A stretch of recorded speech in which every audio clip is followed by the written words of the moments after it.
क्या आपने कभी एक खामोश तूफान को देखा है? वो शांति जो सब कुछ तबाह करने से पहले आती है।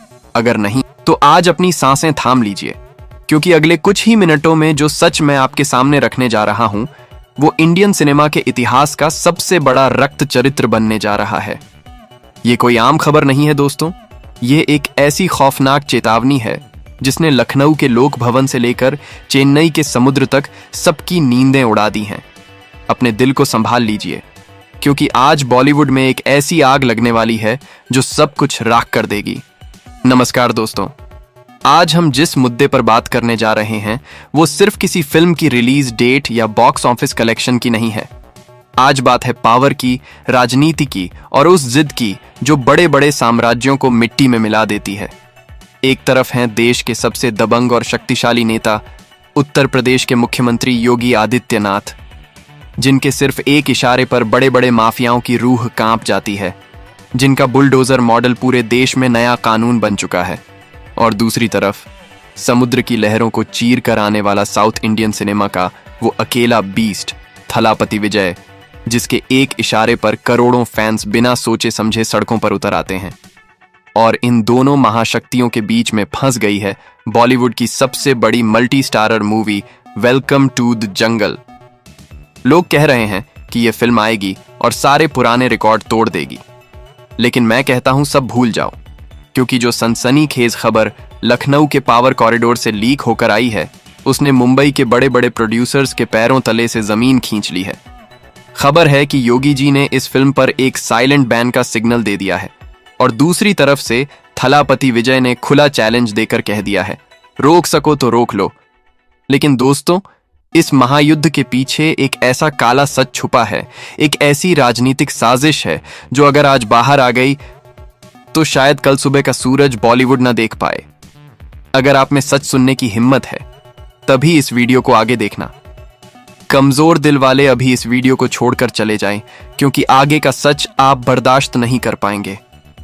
सबसे पहले समझते हैं कि आखिर वेलकम टू द जंगल में ऐसा क्या जहर घुला है जिसने नॉर्थ से लेकर साउथ तक आग लगा दी है। यह फिल्म सिर्फ एक कॉमेडी या एक्शन फिल्म नहीं थी, इसके अंदर कुछ ऐसी भेड़िए जैसी हकीकत छुपी थी जो देश के बड़े बड़े नेताओं को चुभने लगी। जैसे ही मूवी का एक कॉन्फिडेंशियल ट्रेलर सेंसर बोर्ड के पास गया, वहां से एक रिपोर्ट सीधे लखनऊ में योगी आदित्यनाथ के टेबल पर पहुंचाई गई। रिपोर्ट्स के मुताबिक मूवी के अंदर कुछ ऐसे पॉलिटिकल रेफरेंसेस हैं, कुछ ऐसे तीखे डायलॉग्स हैं जो मौजूदा सिस्टम और सरकारी व्यवस्था पर गंभीर सवाल खड़े करते हैं। कहा जा रहा है कि योगी जी ने वो रिपोर्ट देखते ही फाइल को जोर से बंद कर दिया। और आप तो जानते ही हैं, जब एक शेर फाइल बंद करता है तो जंगल में सन्नाटा छा जाता है। खबर बिजली की तरह फैल गई कि यूपी में, जो पूरे देश का सबसे बड़ा मार्केट है, वहां वेलकम टू द जंगल को रिलीज नहीं होने दिया जाएगा। दोस्तों जरा सोचिए, क्या आपको लगता है कि किसी फिल्म पर ऐसी राजनीति होना सही है? अगर आप एक सच्चे हिंदुस्तानी हैं तो अभी के अभी लाइक का बटन दबाइए। मुझे देखना है कि आज सच के साथ कितने लोग खड़े हैं। जैसे ही योगी जी के इस कदम की खबर मुंबई पहुंची, बॉलीवुड में मातम छा गया। जो बड़े बड़े डायरेक्टर्स और प्रोड्यूसर्स कल तक बड़ी बड़ी बातें कर रहे थे वो सब अचानक गायब हो गए। सबने अपने फोन स्विच ऑफ कर लिए। क्यों? क्योंकि डर, योगी आदित्यनाथ का खौफ सबको पता है। अगर यूपी सरकार से पंगा लिया तो बुलडोजर सिर्फ फिल्मों के सेट पर नहीं, पूरे करियर पर चल जाएगा। यह बड़ी मूवी अकेले पड़ गई। इसका पूरा साल का ड्रीम प्रोजेक्ट आंखों के सामने दम तोड़ने लगा। हेटर्स ने सोशल मीडिया पर जश्न मनाना शुरू कर दिया कि वेलकम टू जंगल अब कभी रिलीज नहीं होगी। ऐसा लगा कि सब खत्म, अब कोई बचाने नहीं आएगा। बॉलीवुड की यूनिटी का झूठा ढोंग एक बार फिर सबके सामने बेनकाब हो गया। लेकिन दोस्तों, जब सब दरवाजे बंद हो जाते हैं तब कोई छत फाड़ कर आता है। जब अंधेरा सबसे गहरा होता है तभी सवेरा होता है।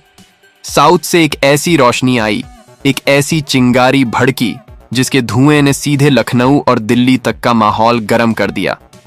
वीडियो को स्किप मत करना, क्योंकि अब एंट्री होती है ईद कमांडर यानी विजय थलापति की। और उन्होंने जो किया वो सुनकर आप अपनी जगह से उछल पड़ेंगे। विजय थलापति, ये वो नाम है जो राजनीति खेलता नहीं है, राजनीति को बदल देता है। जब विजय ने देखा कि एक बड़े सिनेमा प्रोजेक्ट को सिस्टम के दबाव में कुचला जा रहा है, तो उनका खून खौल उठा। चेन्नई में एक बड़े मीडिया इवेंट के दौरान हजारों की भीड़ के सामने बिना किसी डर के विजय ने माइक थामा। उनकी आंखों में अंगारे थे और चेहरे पर वही शांति जो तबाही से पहले होती है। उन्होंने सीधे कैमरे में देखते हुए कहा, सिनेमा किसी की बाप की जागीर नहीं है और ना ही ये सरहदों का मोहताज है। कलाकार की आवाज को रोकना जनता की आवाज को दबाना है। मैं इस फिल्म के साथ पूरी ताकत से खड़ा हूं और अब मैं भी देखता हूं कि किस में कितना दम है जो वेलकम टू द जंगल को रिलीज होने से रोक सके। महातबाही, ये सिर्फ शब्द नहीं थे दोस्तों, ये एक ऐलान ए जंग था। विजय ने सीधे तौर पर प्रशासन और सिस्टम को खुला चैलेंज कर दिया था। इस एक बयान ने पूरे देश का मौसम बदल दिया। जो साउथ के फैंस पहले हिंदी फिल्मों को ट्रोल करते थे, वो आज इस फिल्म के लिए एक मजबूत ढाल बनकर खड़े हो गए हैं। ट्विटर और इंस्टाग्राम पर सिर्फ एक ही नारा गूंज रहा है, विजय अगेंस्ट सिस्टम। सोचिए दोस्तों, विजय को क्या पड़ी थी? वो तो साउथ के राजा हैं, उनका करियर वहां टॉप पर है। लेकिन उन्होंने यह किसी पर्सनल फायदे के लिए नहीं, बल्कि सिनेमा की इज्जत और बोलने की आजादी के लिए किया है। उन्होंने दिखा दिया कि जब बात हक की आती है तो नॉर्थ और साउथ एक हो जाते हैं। अब आप बताइए दोस्तों, इस महाटकराव में जीत किसकी होगी? योगी जी के कड़े नियमों की या विजय के इस खुले चैलेंज की? अपनी राय कमेंट बॉक्स में जरूर लिखिए। मिलते हैं अगली वीडियो में, तब तक के लिए जय हिंद।